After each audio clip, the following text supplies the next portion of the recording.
اعوذ باللہ من الشیطان الرجیم بسم اللہ الرحمن الرحیم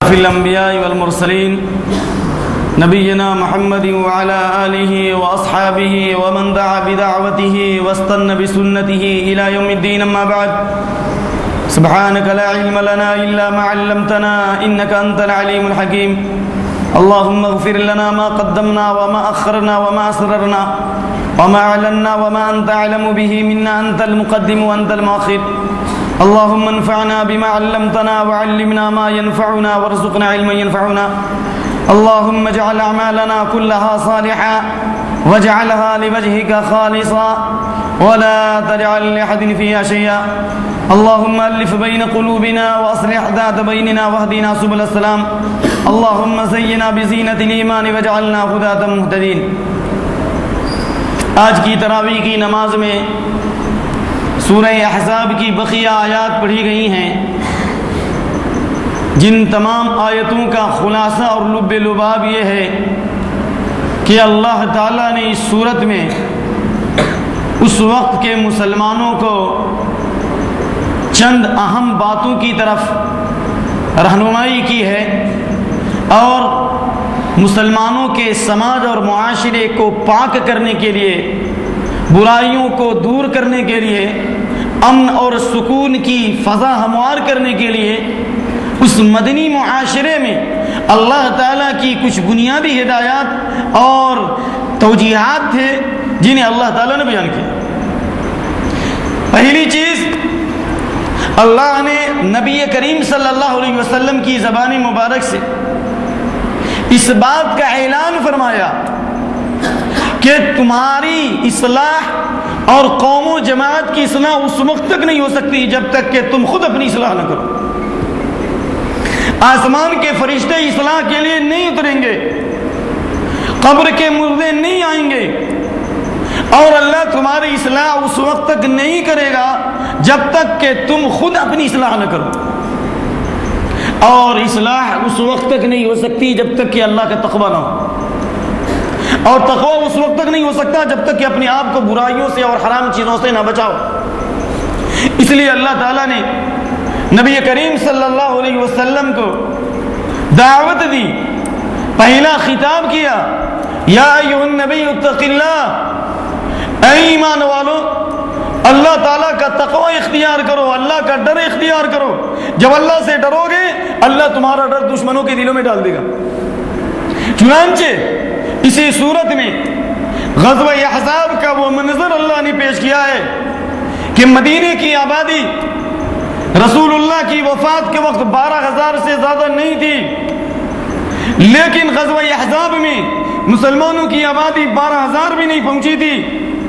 غزوہ احزاب میں دشمنوں نے چاروں طرف سے گھیر لیا، یہودیوں نے غداری اور خیانت کی، مشرکین کے سارے قبیلے ٹوٹ پڑے تھے، مسلمانوں کے پاس فوجی طاقت نہیں تھی، مسلمانوں کے پاس کوئی سیاسی قوت نہیں تھی، مسلمانوں کے پاس ایمان اور عمل کی طاقت تھی، اور مسلمانوں کے پاس اللہ کے خوف کی طاقت تھی.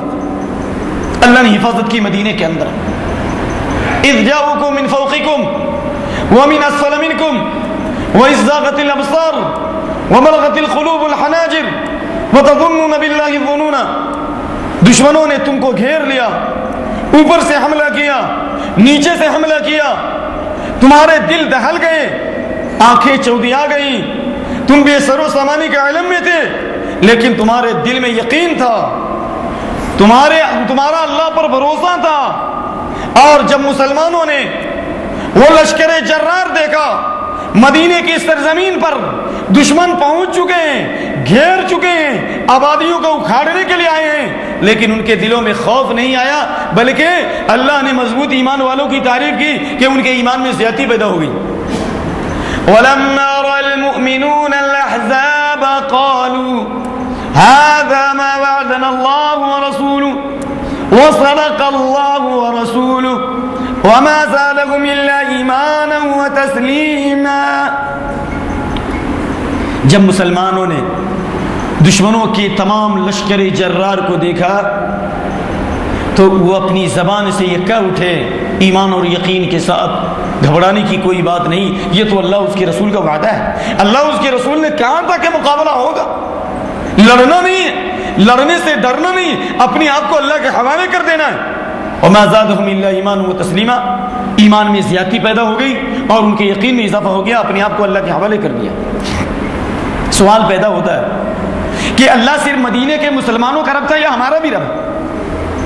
آج 52 سے زیادہ مسلم ممالک، مسلمانوں کی جان محفوظ نہیں، مسلمانوں کی عزت محفوظ نہیں، مسلمانوں کی آبرو محفوظ نہیں، مسلمانوں کی مسجدیں محفوظ نہیں، مسلمانوں کے مدرسے محفوظ نہیں، مسلمانوں کے کارخانے محفوظ نہیں، مسلمانوں کی معیشت محفوظ نہیں، مسلمانوں کا نصاب تعلیم محفوظ نہیں۔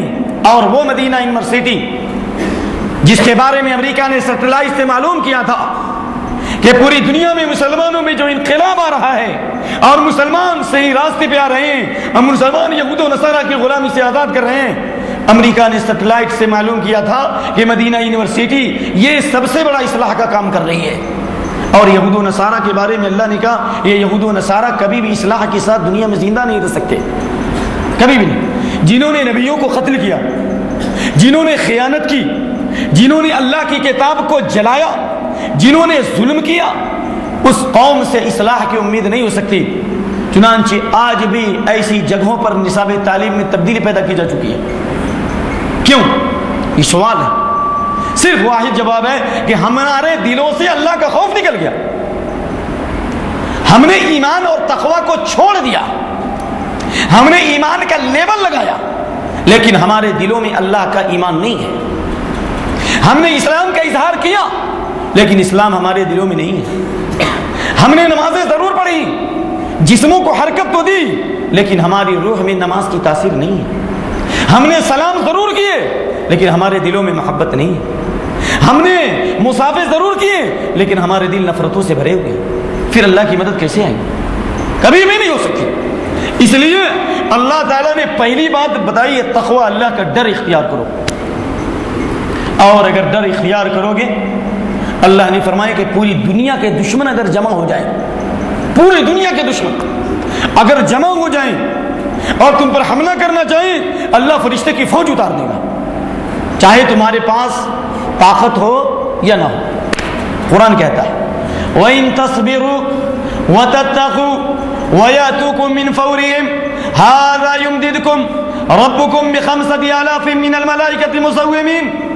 کیا قرآن صرف مدینے کے مسلمانوں کے لیے آیا تھا؟ کیا قرآن صرف قریش کے لیے آیا تھا؟ کیا قرآن صرف اس 1400 سال پہلے کے مسلمانوں کے لیے آیا تھا؟ کیا قرآن ہمارے لیے پیغامی ہدایت نہیں ہے؟